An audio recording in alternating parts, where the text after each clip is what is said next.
what the civil rights movement gives us is you have this well-polished orator and Martin Luther King. You have this movement that is brilliantly organized by Stanley Levison and Bayard Rustin, both of whom got their training from the Communist Party. So they know very well how to organize. Yeah. And so they did all their things. They were on TV. They did their demonstrations, so on and so forth.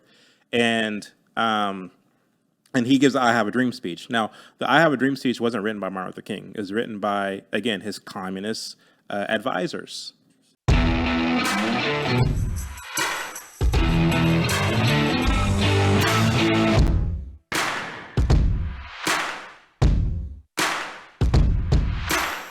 What's going on, everybody? It's Anthony from #BeTheChange. Truth will set you free. And this show right here, Blunt Force Discussion, a.k.a. BFD, where we have big effing deals. BFDs, that's what we have in the building. I'm a little disappointed that Biden said that during a speech last week. He used the word BFD, and now I feel like I have to be sponsored by the current administration, which is terrifying. It probably means we're going to go out of business. Different story. Speaking of going out of business, I would love for you to support this show. If you guys like what you see, we've had a lot of amazing guests for the first, 3-4 months of the show. We could use all the help we can get. So check it out at patreon.com/bluntforcediscussion. Again, patreon.com/bluntforcediscussion. Today's show is going to be a little bit different as we've got a film producer, somebody that has created something that's definitely going to create some thought in the viewer and says some stuff that might be a little different than we've been taught to learn. But before we get started, I do want to do one more ad. Of course, you guys probably know by now, Monate. Monate is one of our main sponsors since day one. Tony Van Schoik has been helping us out.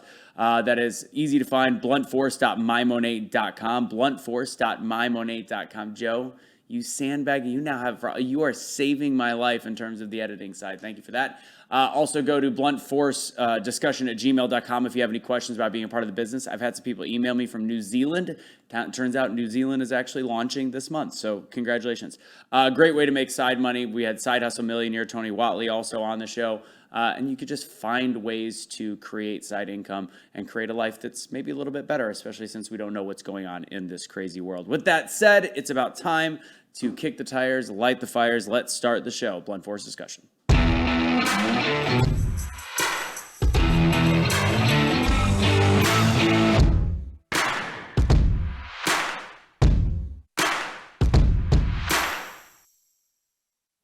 All right, it's go time. Super excited for the show. I had the honor of going to the screening or premiere of Uncle Tom 2. Even got to go to the Uncle Tom pizza party, which sounds very odd and different, as Chad Prather and I laughed about the way that sounds. But this episode, we're going to talk a little bit about the movie, the research behind it, also running for local politics and how that worked, because we have got a guest that has done all of the above and is somebody that has an opposing viewpoint to, I think, what a lot of people grew up thinking. A lot of people have been taught in schools, and a different philosophy across the board, and also a business owner at the same time. Truly the concept of the American dream.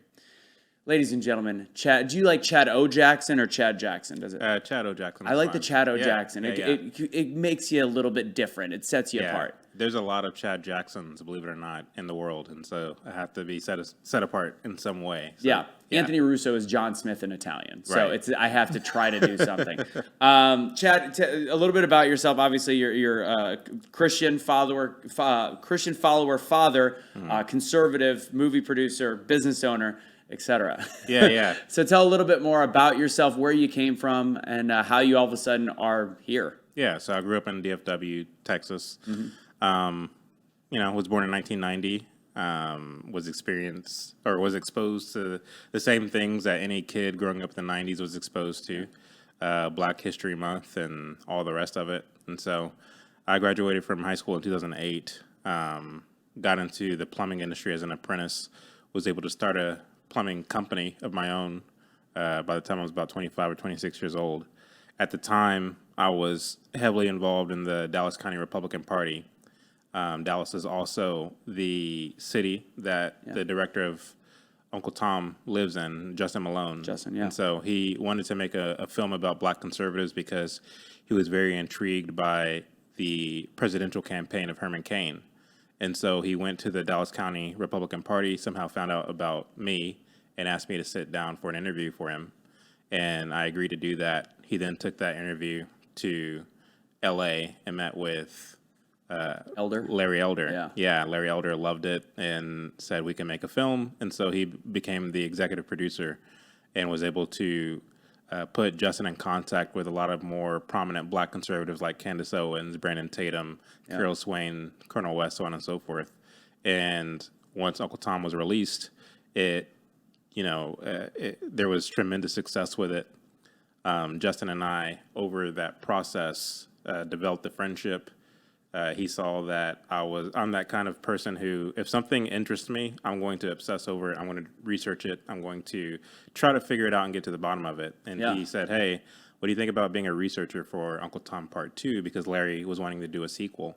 So I agreed to do it, downsized my plumbing company, and now work full time for Malone Pictures. I still have my plumbing company. Yeah, we were on the phone right before we started. Getting things done with random smells and sounds. So Uncle Tom, I can't remember who turned me on to the first movie, but I remember I started having the conversation with my mom because we've made a political shift in our life. And you said you grew up Republican. Well, my family was pretty apolitical for the most part. Okay. My mom would vote Republican. Really? Yes. Which is uncommon in the black community. Right. Yeah. She would, the black community is a very, it's the kind of default word that people use, but it's so diverse in terms of ideology. I mean, to the extent that black people vote, yes, most black people who vote do vote Democrat. However, the views that a lot of black people hold, especially in the South, are conservative values. Right. And this is deep-rooted in the tradition of black culture in the South, which is altogether different than black culture in the North and in the coastal states. And so my mother is from Oklahoma, from a small rural town in Oklahoma. My dad is from a small rural town in Arkansas. So my dad's family didn't start voting Democrat until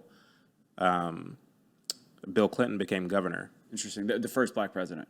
Yeah, the first black president. So Bill Clinton became governor, and one of the things about Bill Clinton is he's a politician's politician.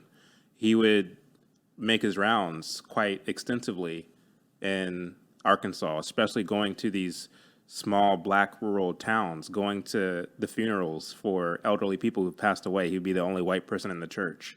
And so he learned very early on that if you're going to be a good politician, namely if you're going to be somebody who's effective in the realm of politics, you need to be a likable, popular person. Right. And so he was fully vested and seeing to it that he was popular in Arkansas. And so my family to this very day in Arkansas loves Bill Clinton. So he was able to be the kind of shift that switched my dad's side of the family from voting Republican to voting Democrat. Little do they know they were voting Clinton. They weren't voting Democrat because modern day conservative ideals actually are very similar to, take away some of the trade deals he did, but his civil politics are very Republican in nature today, I would Unfortunately. say. Yeah. Unfortunately.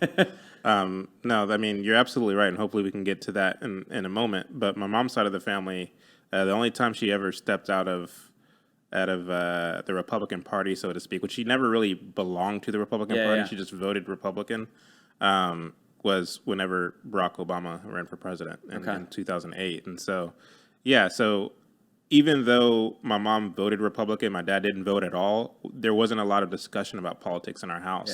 However, there was this kind of weird paradigm where on the one hand, we would watch these kind of films that reinforce this kind of stigma that America is racist. There's a lot of those films that came out over the course of the 90s and the early 2000s. And it was reinforcing this kind of like, oh, we're victims and this, that, and the other. And it was very deceptive how this was marketed specifically to black people. So there was that, but at the same time, we were very church-oriented. We were very values-oriented. And so in my young 7, 8, 9, 10-year-old mind, these were competing kind of narratives. And it really didn't kind of flesh itself out until I became a young adult. So it's fascinating. I grew up being raised in a family of Democrats, and my mom is converted as well as I have. And again, I don't love to say that I'm a Republican. I think the Republican Party is broken in many ways, very similar to the Democrat Party. But it was an interesting shift that was made because I started realizing that it makes everybody out to be a victim more on the Democrat side. And I almost felt like a victim because I was raised poor and all these different things. But then it also segregates people, not just based on color, but based on ideologies. That's the difference. In the Republican side, the actual voter does a better job of not caring what other people vote for.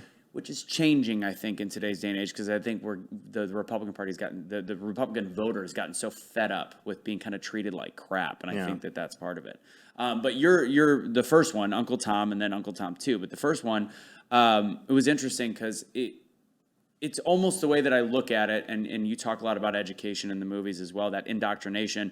It was the answer to 1619. I said when I saw the first Uncle Tom, I was like, this is, if you're going to make the kids read 1619, make them read this. Otherwise, you are painting a victim brush on everybody. And as somebody that does self-help and does coaching, this is the worst thing you can do for people, is find a way to blame people for all of your problems. Right. Yeah, you're absolutely right. And the problem with 1619, I mean, even people on the left admitted that it was revisionist history. And it was. It was written with an agenda. And the agenda is very much in line with this kind of Howard Zinn cynical way of thinking about America and Western civilization at large, namely that Western civilization, capitalism, America, Judeo-Christian ethics have caused nothing but problems, turmoil, war, so on and so forth. And because of that, we have to only ever take a critical view. One of the emphasis of the 1619 Project is that of slavery. But it's very dishonest with slavery in America. It doesn't say anything about the fact that it was Africans, black Africans, who sold other black Africans into slavery to Arabs, to Europeans, so on and so forth. It's interesting that Nicole Hannah-Jones, who's the author of the 1619 Project, and those who help her to peddle that rhetoric are Marxists. Yeah. Both in name and in practice and the things that they say. And as you know, Marxism is an ideology that is very antithetical to anything Western, to anything having to relate to Christianity or just capitalism in general. And so they are, when it comes to people like Nicole Hannah-Jones and others, they're using race as a kind of rallying cry against capitalism, and 1619 Project is yet another tool in the arsenal for that purpose. And so you're right, Uncle Tom was a counter to the 1619 Project and to a lot of the other kind of anti-racist, woke jargon that's coming out of the left, because they want to, in a sense, keep black people, black youth in particular, bitter. And paranoid and feeling as though America wants to otherize them. Right. And so long as you believe what it is they're saying, that you are an African-American, that you are other, that you are separate, that you are over there and we're over here. So long as you have that mentality, you'll forever have this grievance that you feel like you need to itch. You know what I mean? Like an itch that you need to scratch. And here along comes leftist politicians and even some Republican politicians who are leftist to say, well, we have the answers. Vote for this policy, vote for this person, do this thing. And all the while, what they're doing is ushering in a socialist system. I remember there was a movie, and I've never been able to find it again. It was a scene in the 70s. I think it was the late 70s. This movie came out, and it was a bunch of white politicians sitting around a table, and it was Democrats and Republicans, and they were fighting. And the nuance behind it is that the Republicans essentially at that time, they just said they didn't want black people in power. Cool. The Democrats were the ones that, and that's I think how it started. They were like, we love to take one black person and show. It was essentially describing what we believe pandering is today. Yeah. So they essentially utilized black people in a small number to say, as long as we can control one of them, we can control all of them. Whereas Republicans at that time and in that movie essentially made it seem like, you know what, we don't really want to work with them. We don't want to work with them. Not great, but at least it was a little bit more honest than controlling them. I think it was more Republicans were okay with the separation. The Democrats wanted to find a way to control the black population. Unfortunately, that clip that you're talking about, you know what I'm talking about? Yeah, it went viral on Black Twitter and these other Black social media spaces. and they're saying, see, look how they do us. The Republican Party and the Democrat Party don't want us. It's like, it's very unfortunate that people get their information and how they see the world from a movie. True. Of course, I'm saying that as somebody who produced Uncle Tom 2, but the fact of the matter is it's a documentary, and we are laying out facts that people can easily go and research and fact check us to see if what we're saying is true. But that movie that you're talking about was written, I believe, by a Jewish white Marxist. Interesting. And it's a lot of projection is really what it is. Yeah. I mean, and it's easily debunkable by the fact that during Reformation you had black Republican senators and congressmen. True. Who were recruited, if you will, to run for office by who? White Republicans. And so this idea or this notion that Republicans or white Republicans don't want black people in power is just asinine, and it's completely rebutted by history itself. I like that rebuttal. So would you think that there is any truth to that bit in the movie regarding the way the Democrats played the black population, or do you think it's just a movie and just to ditch No, it? I mean, it is a movie, and I think you have to take it with a grain of salt, but there is truth to that. And I would even argue that perhaps there are some Republicans who think that way as well. But the fact is that whenever you look, like, I wouldn't get so caught up with what white politicians do or who white politicians do and don't want in power. The question is, am I able to not only survive but thrive in a place like America? Yeah. And do I need a so-called race leader to do that? Yeah. I think that the Asian community has proven that you don't need race leaders to thrive in a place like America. I hardly ever see Asians crying or asserting that we need more Asians in politics. Yet they are amongst the highest earners in this country. 100%. And so, I mean, this notion. I mean, I would reject the premise of that clip before I really get into, what it is a white politician wants or doesn't want for me in terms of power. I'm going to ask a question I wouldn't plan on asking, but you brought up the Asian population, and this kind of goes off the distance or off the rails a little bit on it. We noticed obviously there was the end Asian hate thing, and again, I think that you did a great job illustrating in both the movies that essentially all of this is a kind of a Marxist or a radical belief system that allows people to say, let's virtue signal here, and it creates division across the masses.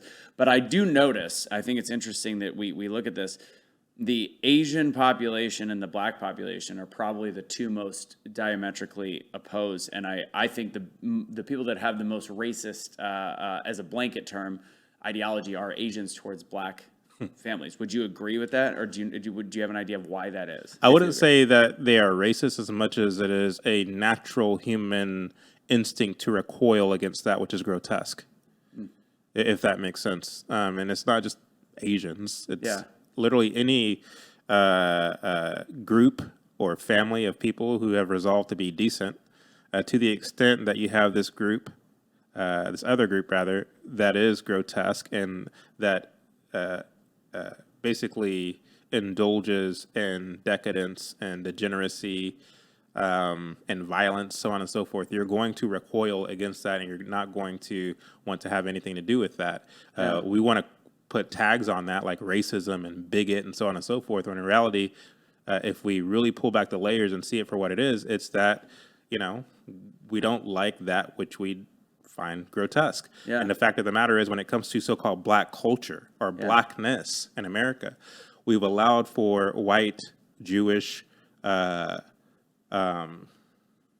Marxists to kind of get at the head of each industry, whether it be the music industry, television, film, so on and so forth, and define what blackness is. And so as they project this idea of what blackness is, people naturally recoil away from that. Yeah. Right? And so it's really Marxism playing both sides. On the one hand, they're telling these black young people what blackness is. Black people indulge in that. And then people who don't want anything to do with that identity, be they black or white or what have you, recoil away from that. And then they're accused of being a racist or an Uncle Tom, depending on what color your skin is. So because I, as a black man, don't identify with what the media tells me blackness is, I'm an Uncle Tom. Right. Because you, as a white man, recoil against that imagery, you're considered a racist and you don't like black people. No, it's not that you don't like black people. It's that you don't like grotesque. The hood part, yeah. the dangers. Yeah, and that's what I've said. And I have to, it's always one, and this is the world we live in. When I'm having the conversation, I have to be careful who I'm having the conversation with. But I'm literally like, Asian families still to this day are even more so than white families. Family oriented. They respect their elders, even when they get into trouble. It's still this. There's a level. There's a family unit, and they do believe in respecting just everybody, each other's part of stuff. I guess best way to describe it. Whereas what they're seeing and not the whole black community, but what they're seeing on TV. Right. Yeah. Yeah, exactly. And that's and totally skipping to TV when the whole Black Lives Matter, and we'll get into Black Lives Matter. But when that became a big deal after George Floyd, and I know it started all the way back Michael Brown, Trayvon Martin, but one of my favorite TV shows is This Is Us. And I was like, please don't go too woke. Don't go too woke. And they didn't. They actually did a great job describing, because I was getting ready to get angry at my TV set.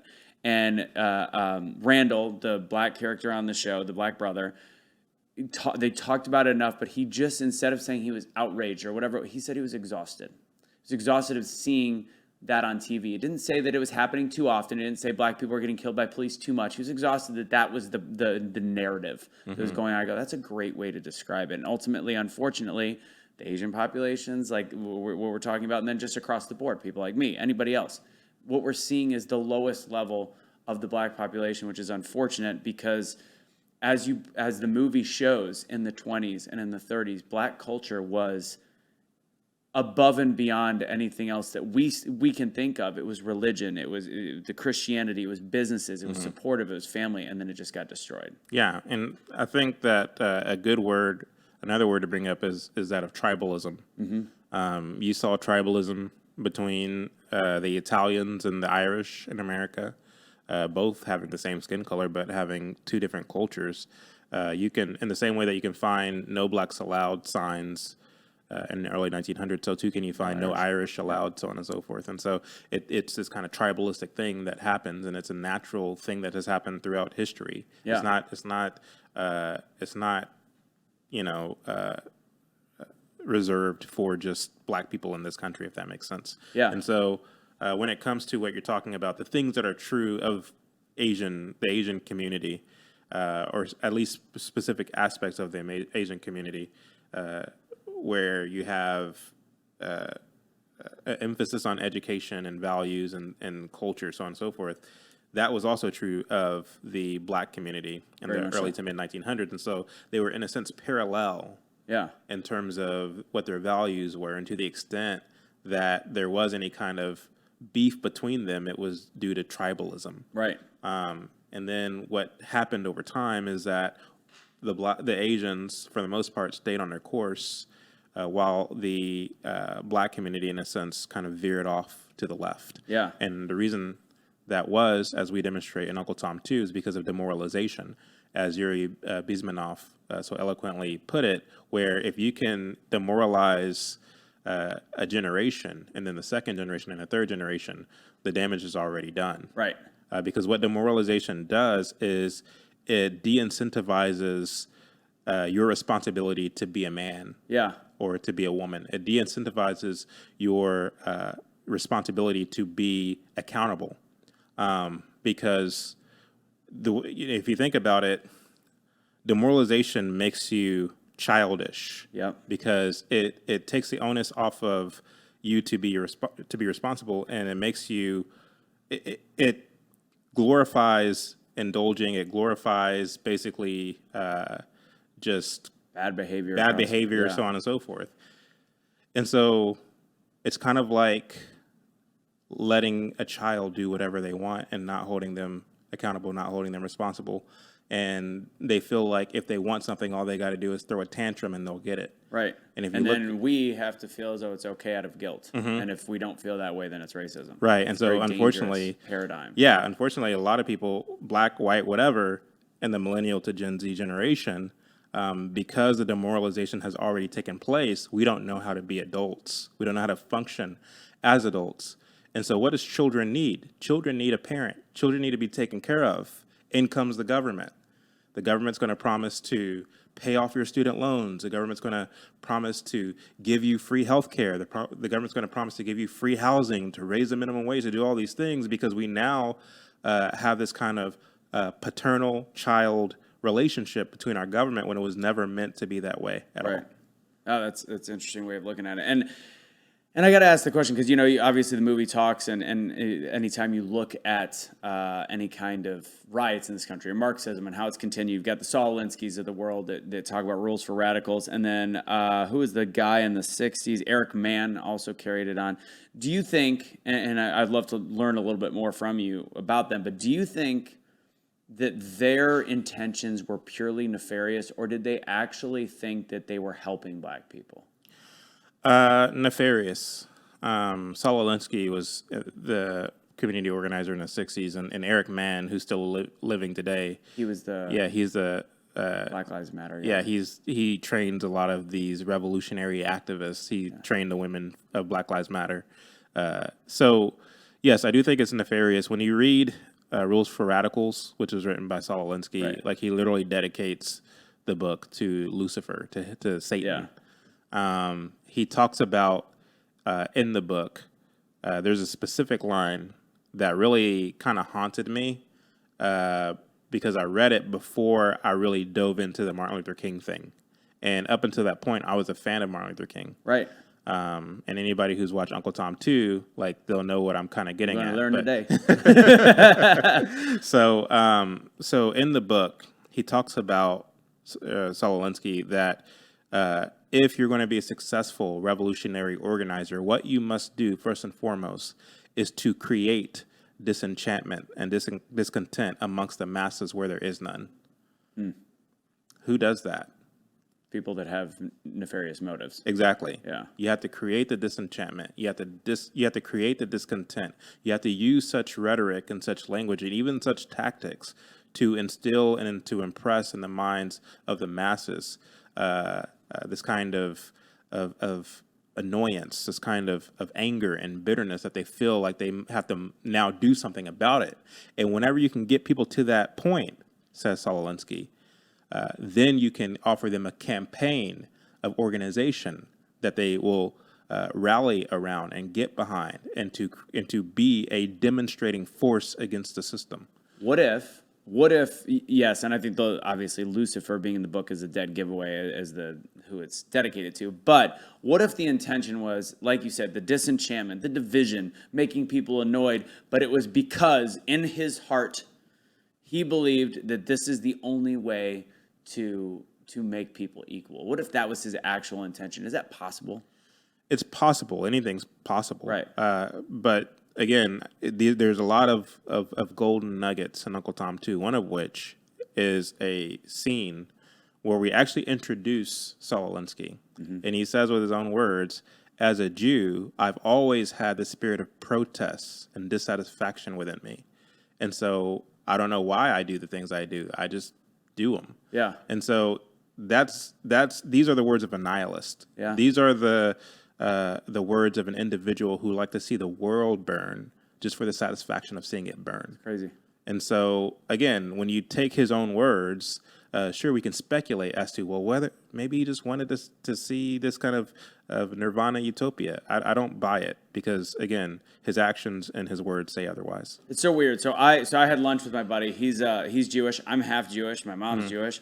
And we were having the whole conversation. Why are there not more conservative Jews? Because there's more than you think. What's that? There's more than you would there think. Is, and it's growing. But my mom's whole family is ultra left, and you look at it and you go, this is a population that, if there's anybody that you have the Irish, you have the Italians, they were treated whatever. But if you have a group that you could start to level the trauma between blacks and somebody else, it's the Jewish population. Shorter term span of time, if you look at the Holocaust, obviously, but. How is it that is it just because they're blind to the Saul Alinskys of the world and they just believe that this is the right way? Again, civil rights movement, watch the movie, flips it on its head.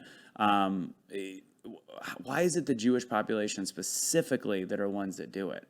Yeah, it's an interesting question. I don't know that I have the answer, or that the words I'm going to offer are going to hit the nail on the head. But there's a book that I would recommend called The Crisis of the Negro Intellectual.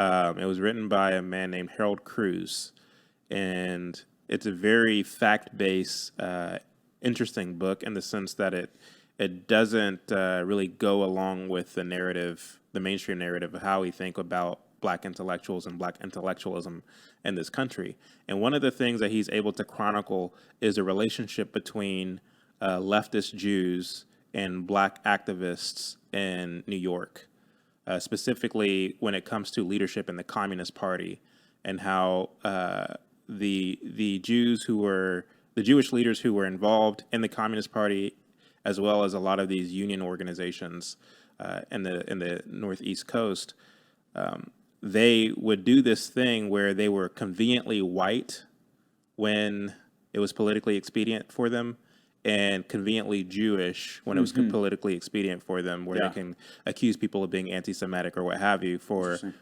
rejecting some kind of policy proposal or what have you. Oh, you're rejecting it because you're anti-Semitic. And so that same thing happens today with the Black leadership community. Yeah. And so there's a lot of parallel there, because a lot of these Black activists learned how to protest, how to be assertive and all these different things from Jewish activists. And so it's important to note that when I talk about white Marxist Jews being at the heads of these corporations and the heads of, entertainment and so on and so forth, I'm not being anti-Semitic. Some of my closest friends are Jews, and you mentioned, Jewish conservatives. I know a lot of them, you know what I mean? And they think, like me, it's unfortunate that these individuals who are at the heads of these different institutions politically or basically assert their Jewishness, if you will, when it's politically expedient for them to do so. I know that wasn't your question. No. That's. I mean, the question was kind of a hypothetical. Can it even be answered? Yeah.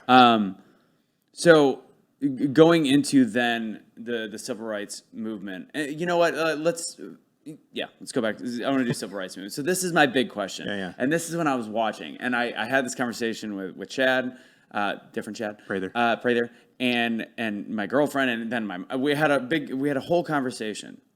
So you did a great job, or the movie did a great job, all of you guys, showing that the civil rights movement was not what we thought it was. You look at all the Marxism behind it, and you look at how it truly divided the nation, and probably why we are where we are today in division can be traced all the way back to the 1960s and the civil rights movement, and the way that it was done, the way that it was handled. Martin Luther King being who he was, having a few great speeches, and then also having a dark side.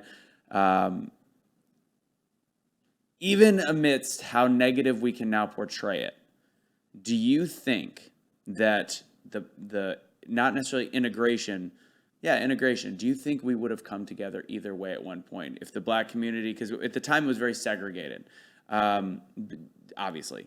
Do you think that naturally, organically, over time, as each community built itself up, that we would actually fully start to integrate? Or do you think, even in its bad nature, the civil rights movement allowed the population to integrate? And is that a good thing? To answer your last question first, yes. Yeah. And the reason I can say yes confidently and boldly with a smile on my face is because it was actually happening. Of course, we're not told about that. Right. And so if we're going to talk about civil rights and integration and so on and so forth, we have to get our premises straight. Because whether you're on the right or the left of the political spectrum, sadly, we all hold the same narrative about what the past is like. And the reason for that is because whether we're right or left, we all went to the same schools, which means we learned the same things about the past. I would encourage people to listen to a speech given by a man named Manning Johnson. If you can find it on YouTube, Manning Johnson Farewell Address. He talks about the fact that white people and Black people, particularly in the South, were getting along. Yeah. That they were talking to each other and being very friendly with each other over the backyard fence. And he notes, and I verify with my own research, that to the extent that there was this kind of rebuilding of this chasm between Black and white, it was because of communist agitation and racial friction that these guys were doing. They were, again, playing both sides of the fence. On the one hand, they were finding any and every opportunity to create racial friction. And on the other hand, they were coming under the guise of progressivism and saying, look, we need to vote for these people and we need to adopt these leaders if we're going to fight racism and Jim Crowism. Yeah. So they're playing both sides. Meanwhile, people who are either apolitical or just patriots, black or white, are getting along and they're building familiarity with each other in the free market system, or based on their religious similarities, so on and so forth. So this was actually happening. It was and it's happening well documented. naturally. There's also his name escapes me. He's a black professor at Harvard. He did this study in 2011 on the Ku Klux Klan and to what extent were the Ku Klux Klan actually intimidating to black people. And he came under a lot of fire from his colleagues over at Harvard for having done this study. And what he found is that the Ku Klux Klan, especially in the 20s, when we are told by historians it was at its peak influence, was actually just a pyramid scheme. It was nothing more than a pyramid scheme where you had politicians who were both Republican and Democrat who belonged to the Ku Klux Klan were charging people at the lower echelon of the Ku Klux Klan dues. And so these people would pay their dues not because they hated black folks, but because they saw it as an opportunity to get good jobs, to be put in situations where they can have opportunity, so on and so forth. So it was more of a networking thing. Fraternity of It was some a fraternity kind. Yeah. networking type thing. His name was Derek Bell, I believe. Does that sound right? No, Derek Bell is the father of CRT. Oh, pioneering Harvard law professor. He died, by the way. Sorry. Yeah. Okay. My fault. Different. Hey, similar. Can you imagine them passing each other in the halls? That would be interesting. I'm sure they would have had a good conversation. Yeah. So the guy I'm referring to is still. Roland Fryer. That sounds. I think right. that's it. That sounds closer. Harvard cancels black academic who debunked woke orthodoxy. There you go. Yeah. There you go. So, and this guy, he doesn't have an agenda. He's not a Republican. He's pretty neutral, and that's hard to say about academia because he doesn't have an agenda. He's just following the facts and letting the facts lead where they do. And so what he finds is that there's little correlation at all between lynchings and the height of the Ku Klux Klan. And in fact, to the extent that lynchings were being done, many of them were capital punishment through due process. And both blacks and whites were being lynched.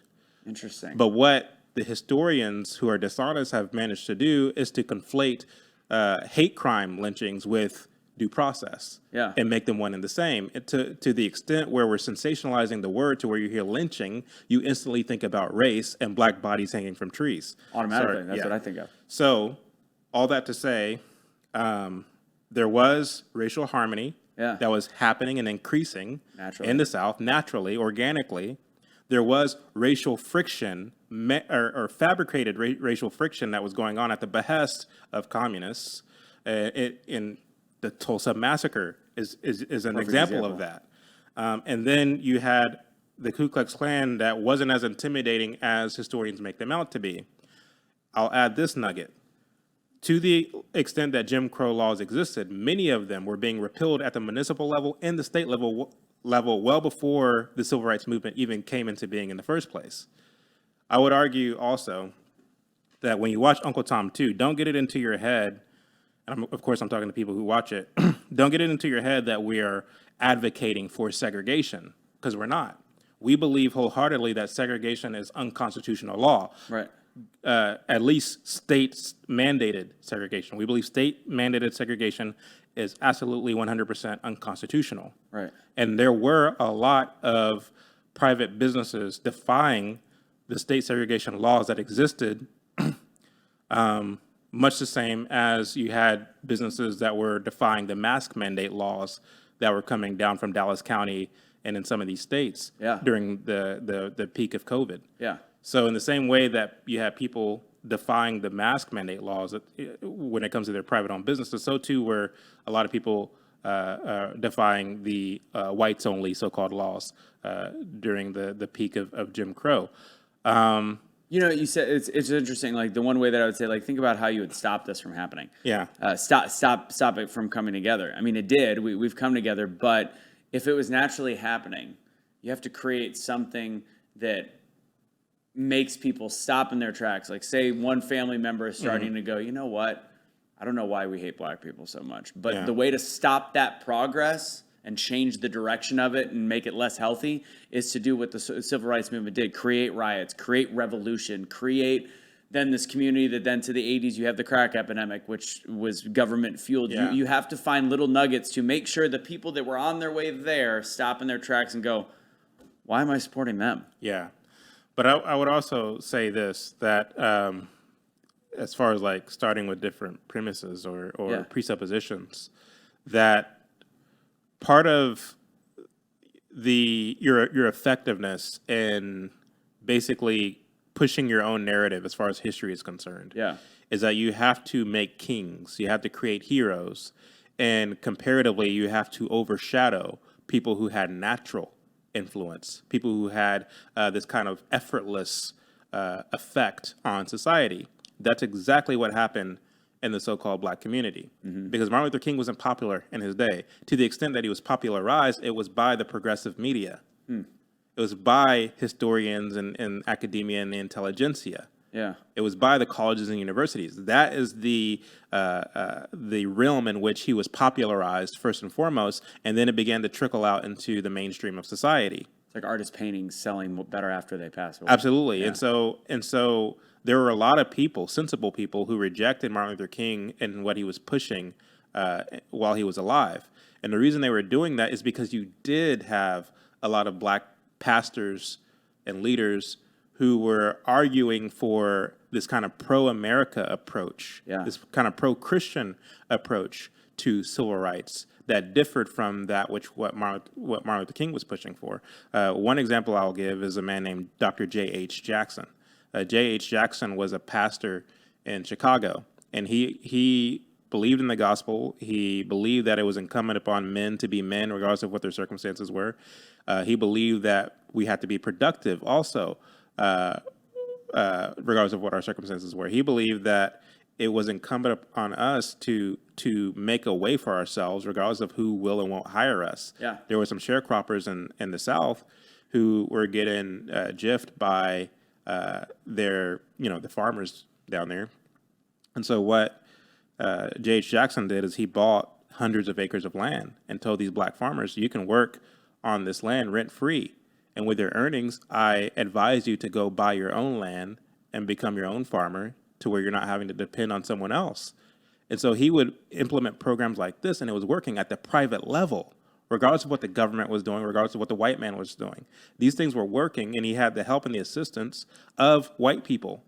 And so it wasn't just like it was us against them. It was we were working together, regardless of what the sensationalized media and the government are doing. Not that racism was gone, but there was people out there that were helping. Like, and absolutely, it was the natural progression. Absolutely. So you had these natural leaders who were doing things like this. And so, yes, to answer your first question, you did have this natural coming together. And so what the civil rights movement gives us is you have this well-polished orator and Martin Luther King. You have this movement that is brilliantly organized by Stanley Levison and Bayard Rustin, both of whom got their training from the Communist Party. So they know very well how to organize. Yeah. And so they did all their things. They were on TV. They did their demonstrations, so on and so forth. And he gives the I Have a Dream speech. Now, the I Have a Dream speech wasn't written by Martin Luther King. It was written by, again, his communist advisors. Some of it was even plagiarized by Archibald Carey Jr., who was a Republican speech orator, a black guy. So the speech wasn't even written by Martin Luther King. Now, he delivered it flawlessly. Yeah. He grew up watching his father preach, so he knew full well how to deliver a speech and how to make it convincing. So because of that speech, he got into the good graces of people, regardless of what side of the political spectrum they were on, because what it did was it invoked symbols of patriotism. It invoked symbols of the Constitution, of religion, so on and so forth. It had all the things in it that makes us, happy and inspired. Yeah. But I would argue that it was a kind of Trojan horse thing that happened, because what it did was it allowed him to get into the good graces of America, and he was able to then push very Marxist-esque language and rhetoric, talking about redistribution of wealth and basic income for every citizen and so on and so forth. And we'll talk about that in the next episode. I love the way you guys ended the movie. So he was able to do all that. And so people like people foolishly say, well, he became more leftist in his latter years. No, we have been able to find how Martin Luther King always believed this stuff. Yeah. You know what I mean? And so, anyway. Yeah, no, let's do real quick. I think we've got, in terms of the first 58 minutes for Area 52 TV, we've got a little bit of time to do our shot seat. So we'll be right back with the Don't Get the Shot seat by Dr. Artist Labs.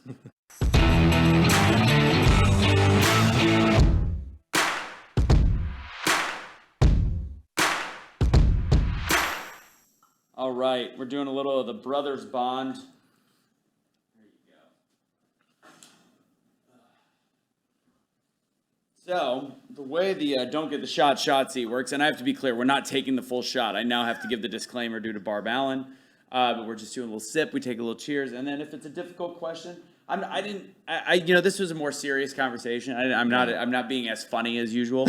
So usually we have some like hardcore laughs. So these are some basic questions. I do have some fun ones in there. But just quick fire off some of the answers. This is the Don't Get the Shot seat. Again, Artist Labs. You can go to thedrartistshow.com. Use BFD at checkout. Also in the Dr. Artist Show. You got it. You're the man.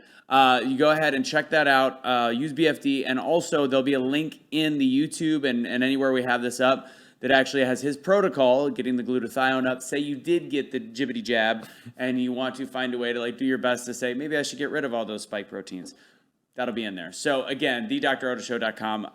Again, a ton of products, stuff to prevent yourself from getting COVID, prevent yourself from getting ill. I personally am just turned 40, as you guys probably heard me on other shows, the Prostate Pro, trying to make it where I don't have to go and pee in the middle of the night. How old are you right now? 32? 32, yeah. It's coming. It is coming. It is not fun. Mm-hmm. Let's take a cheers real quick. Sippity sippity, tops and bottoms. Here we go. It's Uncle Tom, too. I have to make sure I had to test it first, make sure it was good. All right. Good. So let's see. This one's a funny one. Out of all the different cast members that you've worked with in Uncle Tom, who's the most high maintenance? Oh, man. You're going to do that to me? I got to do it. You can maybe make it the least high maintenance and make a joke out of it if you don't want to hit anybody on anybody's ego. Okay. Well, everybody in Uncle Tom 2 were pretty chill for the most part. Yeah. We are working on another film, though. And Good one. Well, or a different, separate. Yeah, something completely different. Okay, got it. And Anomaly was pretty high maintenance, really? Believe it or not. But it was well warranted. Like the things that he were asking, like were things that I would ask for. So it was cool. All right. So Anomaly, okay, there you go. Let's see. What's your if you could only have one food rest of your life, only one meal consistently, not your last meal, you're not dying. But you can only eat one thing the rest of your life. What would it be? So the way that my brain works, I want to go with what I need and not what I want. That's smart. So it will either be spinach or black beans. Interesting. But one, man. I don't know. How about this? Probably black beans. Okay, let's take. All right, I got to change it up because it's although fascinating. I think that's interesting how your brain works because you're incredibly analytical, obviously. It's strict. It has the exact same nutrients as the black beans, but it's taste based. What if it's one thing you could eat the rest of your life? Best taste that you can. I like the taste of black beans. All right, so that's fair. I like them. I don't know if that'd be my only thing. All right, so let's see. Favorite fin. A little bit more, religious. What is your favorite, most motivational? What do you listen to in terms of your number one Bible verse? If I were going to put you on the spot. I would say all of the Book of James. Okay. Yeah, I mean, I don't know that I have a number one Bible verse. Okay. I don't tend to have a favorite anything, and I know like I'm doing a terrible job. Not at all. Of making this interesting, but the Book of James, ever since I was a Christian, has always been my favorite book. So. How long have you been a Christian for? I've been going to church since I could remember, but decided to be born again, like seriously. Yeah. When I was probably 19 or 20 years old. Fascinating. Yeah. So even though I'm half Jewish, my mom is Jewish. We were converted. I got very sick at 18 months old, and she gave her life to Jesus behind the ambulance. I had a febrile seizure. So Nice. Final two questions in shot seat. What is the most racist, meanest thing a white liberal has ever said to you that you can remember? The most racist, Like and something meanest- that pops up like, I can't believe that asshole said that. I don't know, actually. No? I don't know. How about what's the most racist thing Joe Biden has ever said? So here's the thing I'll say about white liberals is I think it's fascinating. It's kind of like how intrigued you get whenever you are at the zoo and you see this exotic animal. But I just find it fascinating how they think that they're being so virtuous. Yep. Whenever they assume the position of as an ally for black people. And it reminds me very much of when I was in grade school. There was this a kid with Down syndrome who we would let him play with us Yeah. at recess, like soccer and stuff like that. And we would let him score. And we felt really good about ourselves for having let him score. Yeah. Like we modified the game for him and we would clap and he would be very excited about it. You know what I mean? And so we were obviously, I think, in the right for doing that as third and fourth graders. However, there was something, a condition that he had that was real. Yeah. You know what I'm saying? And so I feel like Not a skin color. Right. Yeah. So I feel like when it comes to white liberals today, like they feel that same felicity and jubilance for having assumed the position of an ally, as if we have Down syndrome as black people, as if we have some kind of condition Fascinating way to look at it. where we can't function ourselves without having the help of a white ally. And so it's interesting because it says more about how black people feel about themselves. Not all, obviously, but it says more about how many black people feel about themselves than it does the white liberal who assuming that position, if that makes sense. That's a really interesting way to look at it. Again, like it was a sidestep to the question, but in a better way. Like I actually really like that soundbite. Yeah. It's like the white liberal is allowing the black person to double dribble whenever they want to. Yeah, absolutely. Yeah. I mean, that's essentially what it is. Like it's not your fault. You can double dribble. It's completely fine. You can use your hands in soccer. It's completely fine. 100%. 100%. Last question, and this one's a little bit off the beaten path. Do you believe? I've been asking this one a lot because I like the way this one comes out. Do you believe that the moon landing actually happened? Will this invalidate everything that I said thus far? I'll make it easy. I don't think we've had a single guest that believes it happened the way that we saw it so far. Yeah, so don't feel bad. This is actually a debate that we've been having at the studio, at the office, for the past 2 years. I don't believe it happened. The director of the film, Justin Malone, he believes it happened. But this is one of those things that white people. This is one of those things that we just go back and forth on. Yeah. The Red Hot Chili Peppers don't believe it happened, right? Really? I'm not sure. The song Californication. Oh, isn't it based off of kind of that thought, that philosophy? Yeah, there's like a line in there. It escapes me. I'll have to look it up after. Something about the moon landing being like made in a Hollywood basement or something like that. Which is probably accurate. So Chad believed as though that it happened, just not when we thought it did. Okay. And everybody else were. And I was a diehard, it happened. Until about a year ago, I started to, now that I'm questioning everything, I'm just like, maybe. And then in the last 6 months, I'm like, I don't buy it. I don't buy it at all. Yeah. Nothing makes sense. Do you believe that Helen Keller, do you believe the whole Helen Keller story?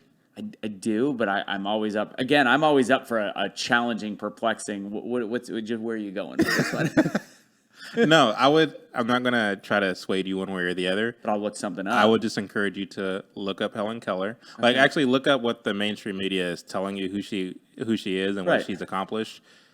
Determine whether or not you think it's believable or not, and then, go to the... go down the rabbit hole. I heard a comedian probably like 2 months ago. That's why I'm listening. Who is kind of like, how? think about it. How? Yeah. And we create heroes in our head, and then people say the Bible can't be real. Yeah. And Well, the that's- thing is, like, by the end of her life, she's like a full-blown communist. She's advocating for workers' rights and all these different things. And it's like, how do you even know the conditions that workers are experiencing? Like, you can't see, you can't hear, you can't talk. Yeah. You know what I mean? So it's like, God, there's so many like horrible jokes I want to make. How do you know the workers weren't doing good? right. Yeah. And that was the Dr. Artist Don't Get the Shot seat.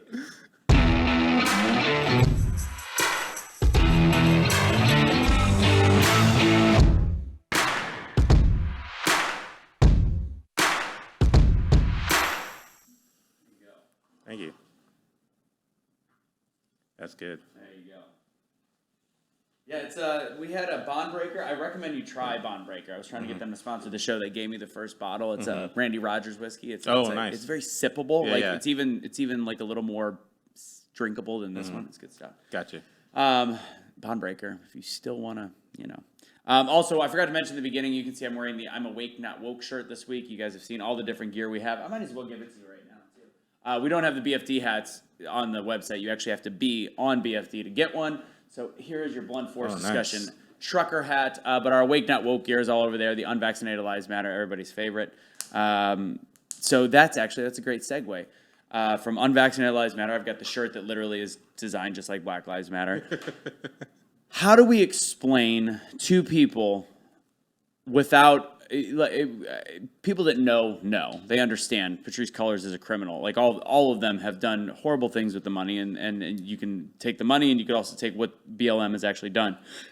How, as a normal human being, whether I'm white, purple, brown, it doesn't matter, how do we explain to people civilly that Black Lives Matter is a horrific organization? Yeah, so this kind of speaks to the genius of Marxist marketing and propaganda. Eric Mann, who we call the father of Black Lives Matter, who, in case you missed it, is a white man. Yeah. So he said that it all comes down to semantics, because people won't really go past the semantics part of it. Yeah. They won't really think about the organization and the implications of said organization and whether or not the things that organization has done up until a certain point have been beneficial or detrimental to society. Yeah. The same could be argued for the civil rights movement. It's crazy to me how, of all the black intellectuals we have, we can look at how the black community was on this upward trajectory to around about the 1960s. And then from the 1970s to today, it's been on this kind of downward decline. And so we don't want to look at to what extent has the civil rights movement been a good thing or a bad thing for not only Black America, but for America at large. And the reason for that is because it was so brilliantly marketed that it has embedded itself in history and in our heads as a positive thing that you can never question it. You can never critique it in an objective way. The same is true of Black Lives Matter. Now, the term Black Lives Matter in itself, who can deny that? Right. And that's the brilliance of it, right? And so it doesn't matter to many people, unfortunately, the facts that you give, the data that you give, the number of houses that Patrisse Cullors and her ex-boyfriend bought, the fact that we can, with Uncle Tom too, and have tied them to these nefarious people and these nefarious organizations, the fact that they are lying about the circumstances by which these black people have died at the hands of police officers. It's not like they were, on their way to church and the police just provoked them. No, they were doing some pretty nefarious things. Bad stuff. And it was their character that got them into this kind of tiff with the police officers, not so much their color, if that makes sense. So real quick, and at the end of the best song, by the way, the best lyric in the song for Kid Rock is "Black Lives Matter, no mother effer." Like, we all know this. It's obvious. It should be obvious. So real quick, because it's the end of the first 58 minutes, Chad, where can people buy the movie to support it? And also, it's got 97%, I think, on viewer ratings. It's great, Uncle Tom 2. Where can people find it, and where can people find you on social media? Then we'll come back with a quick bonus. Certainly. So you can find Uncle Tom 2 at uncletom.com. It's streaming there. You can buy DVDs. You can buy a DVD bundle of Uncle Tom Part 2 and Part 1. You can host a screening. You can sign up for our newsletter, all those good things. You can donate. It's important, for those who are willing to donate to what we're doing. We typically don't ask for something like this, but the fact of the matter is that we are competing against very established narrative that's based in lies. And so the only way to get the truth out is if we can afford to do so for free. And so ultimately we want to do it for free, but we do have to recoup the production costs. And so every little bit helps as far as donations are concerned. UncleTom.com. You can find me, follow me. I just started using my Twitter. At Shadow Jackson. Actually, across all social media platforms. Shadow Jackson. At Shadow Jackson. Yeah. Yeah. We will be right back.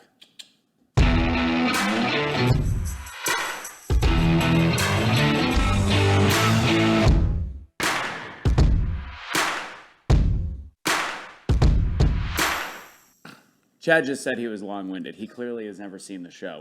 We specialize in long-winded guests. And it's not even long-winded. It's if you're interesting, you're interesting. There's people that are literally like watching paint dry. Never on this show. No, it's fascinating to me. Anytime you can challenge a narrative that is so deeply rooted and have the information, that's kind of a question I have for you. How did you said that you were, raised Republican and take politics out of it. How did all of a sudden you're young, obviously still, to go, I'm going to start getting into truly black history, not the black history we've been taught. I'm going to become a historian in a sense. What passion drove you there? Frustration, really, because once I learned who Booker T. Washington was, and I learned a lot of the things that he was saying, which is consistent with my Christian faith, and I learned conversely who people like W.E.B. Du Bois is, the fact that he was an atheist, the fact that he's pushing for communism and all these different things. When I learned who people like Antonio Gramsci and Karl Marx were, and how Antonio Gramsci said that we want to overwhelm Christianity by, infiltrating the institutions and replacing it with socialism, that got me a bit frustrated. Yeah. Because I was able to then learn how a lot of these so-called black activists, I call them blacktivists. So you can say it, I can't. I'm just kidding. So how a lot of these blacktivists were used to usher in. I actually got that term from a guy named Blanchard Robinson, brilliant thinker who I encourage people to follow on Instagram. But yeah, so he makes a good point about how these blacktivists were used to usher in this new religion. And the deception of it is that we want you to celebrate blackness. And there's different relics of it throughout American history. Martin Luther King, I'm proud of being black. You know what I mean? And he's like making this kind of like stand. You have James Brown, Say It Loud, I'm black and I'm proud. You have Roots that kind of reinvigorated this kind of pro-black movement. It's all about black. Everything's black, black, black, black, black. And this term pro-blackness is now in existence. Oh, I'm pro-black. I'm for black love. There's black girl magic. Everything's about black. But when you lift up the veil and you find that there's white Marxists behind who are the thought leaders of this ideology, it makes you wonder, are these people just being used as pawns to usher in something that is actually going to work to our detriment? Because when you look at like, for example, South Side of Chicago, and the fact that Bobby Rush, who's a former Black Panther, represented a portion of that area, who was and is, he's still living, a communist. Like, South Side of Chicago went the Marxist way. Baltimore went the Marxist way. Detroit went the Marxist way. All these, so-called black inner cities went the way of Marxism, and they're all failing. You know what I mean? And so, for me, it's like,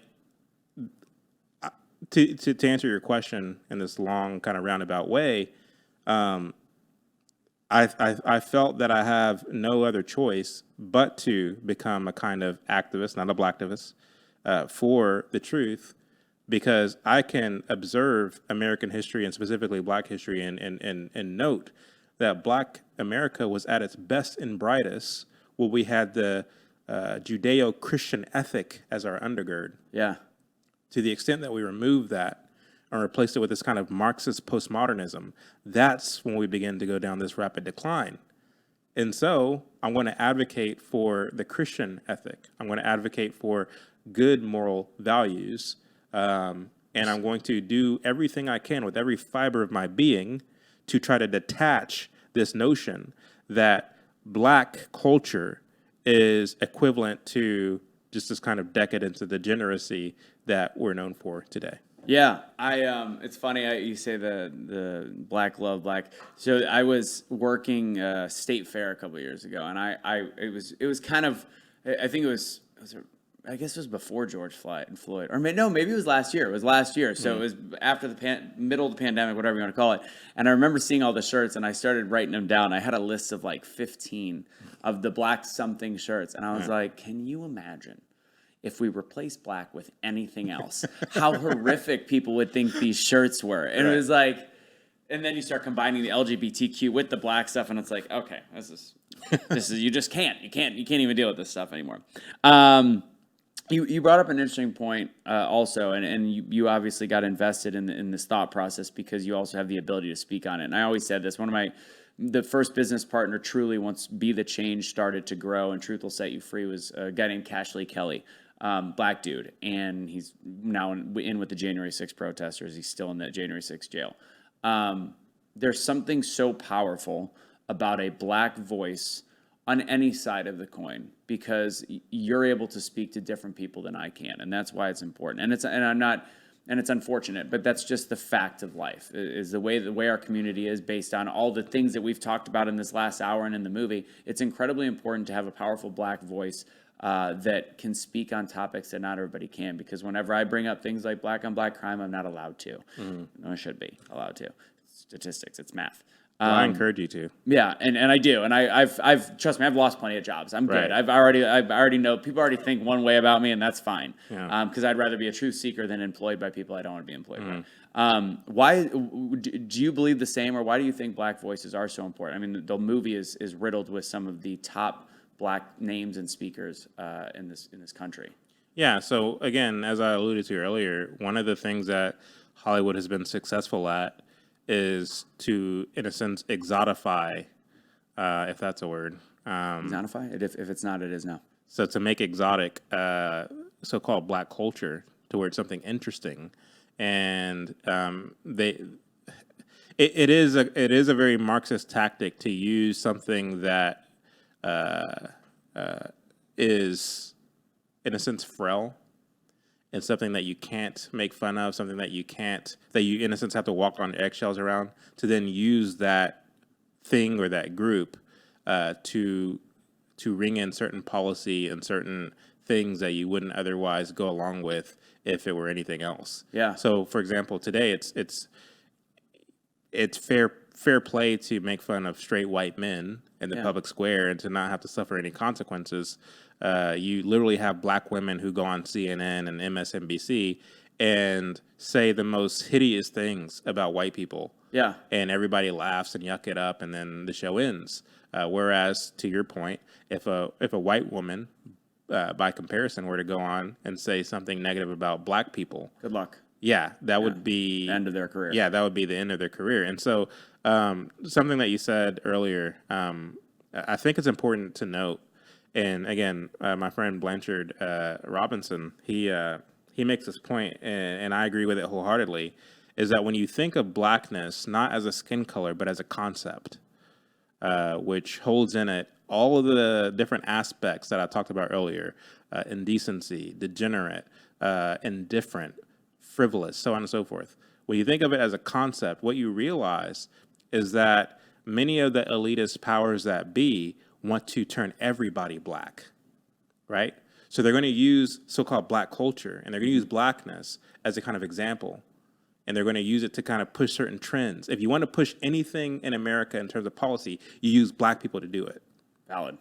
If you want to push in LGBT, you use Black trans people to do it. If you're going to push anything, you use Black people to do it. They want to Blackify everything and everybody. They want to make everybody a degenerate. They want to make everybody high and drunk and confused, because when people are in a fog, again, they need to be taken care of. Do you think it's important? Globalism cannot work with the rugged individual spirit that made America great. Yeah. That's why America was hard to penetrate by the communists. They were able to go after Eastern Europe. Yeah. They were able to go after these Asian countries because they didn't have their Christian faith. They didn't have this rugged individualism. They didn't have our republic constitution or our constitutional republic that our founding fathers geniusly were able to concoct. They didn't have that, but America did. And for that reason, and because Americans actually believed it, we were much more difficult to penetrate. And so they needed to destroy us from within by propagandizing and getting into the institutions, so on and so forth, so we can implode once again from within. Stalin said, if I can take your history, I can take your country. And he managed to do that to the extent that a lot of black youth today do not believe anything positive about the lineage from which they came in this country. They believe that their grandfathers and great-grandfathers were all under the thumb of white oppression. All the stuff that we talk about in Uncle Tom too, all of the entrepreneurship, the leadership, the productivity is completely shielded. Like, they don't know anything about that, our black youth. And for that reason, because they believe that they come from a lineage of oppression, they feel they have a grievance, again, that must be itched. And it can only be itched through progressive politics. And that's why it's unfortunate that the Republican Party today is a Democrat Party from 10 years ago, because we've lost touch with the constitutional republic laid forth once again by our founding fathers. And so, yes, this is something that you want to destroy. And you're going to use whatever groups, whatever intersectional groups you can to do that undoing. Yeah. And I'll end it by saying this. Eric Mann, again, in our movie Uncle Tom 2, he says that I go after specifically women, Black and Latino women, and I revolutionize them and I make them revolutionaries. He says that there's no privates in my army. There's only generals. This is his language. Yeah. And so what he's telling you and what he says is that we can't rely upon white organizations to do our work for us. It has to be Blacks and Latinos. So they're going to use these minority groups to push this agenda, because they know that that you have these kind of these high maintenance childlike babies who are protesting, who are demanding everything, who are pushing this kind of detrimental policy, and to the extent that you question it, you won't be taken seriously in terms of you challenging that thing on the basis of its merits. Yeah. You'll be attacked as being a racist. And so because they know they can use it as a weapon against you, they're then able to push their policy without any serious kind of challenge or rivalry. Yeah. And so it's to that extent that it's important why people like myself, like Larry Elder, like the late Herman Cain, and so on and so forth, are important. So our voices are important because we defy everything it is that they're trying to do. Fascinating. We're gonna wrap up with like 1.5 more questions.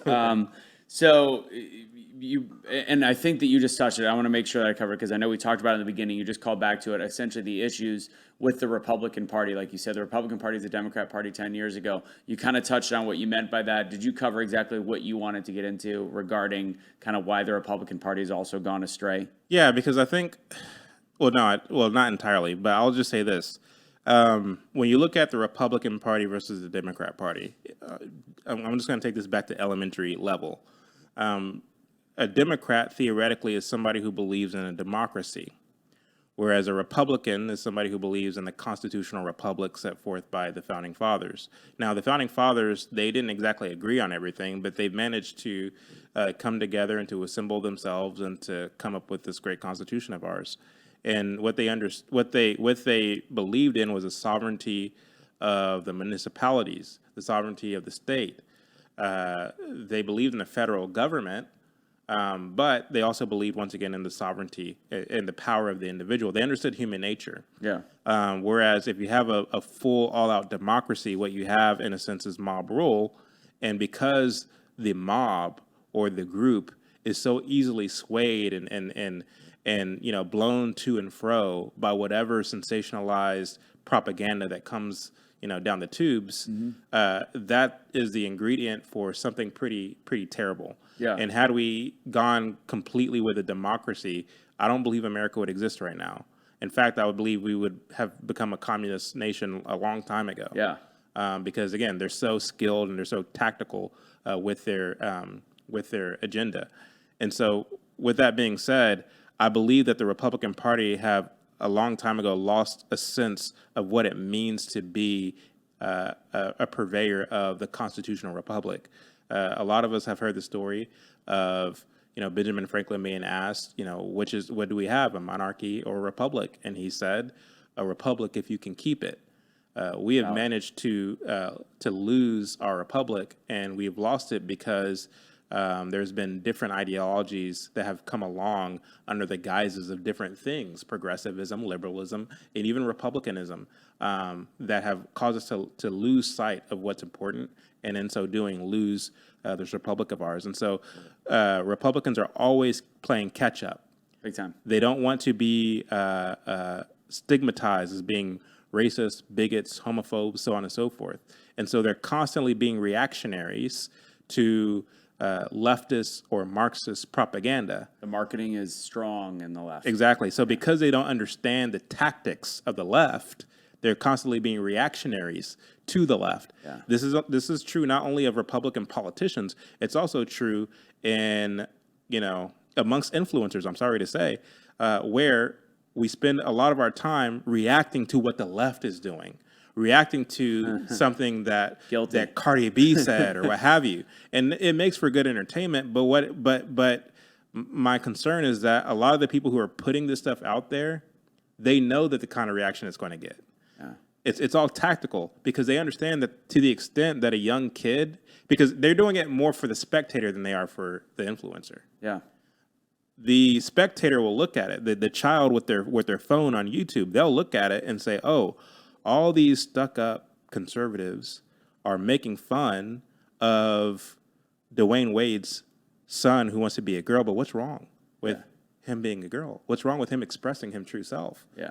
So they're the evil bigots when all this person is doing is wanting to express themselves. Yeah. They understand full well the way these things work. Yeah. And so, again, it's for a lot of people, they might think it's a lose-lose situation if you're on this side of the political spectrum. However, I do believe that we have to get more creative with how we're going to go after this ideology that's crippling our country. I love it. I think at one point, when I've got the studio set up, I'll have you pipe in for a digital to answer a couple more questions. But the one main one is, go ahead and have your final words with two things. What exactly, define an Uncle Tom to people that don't know.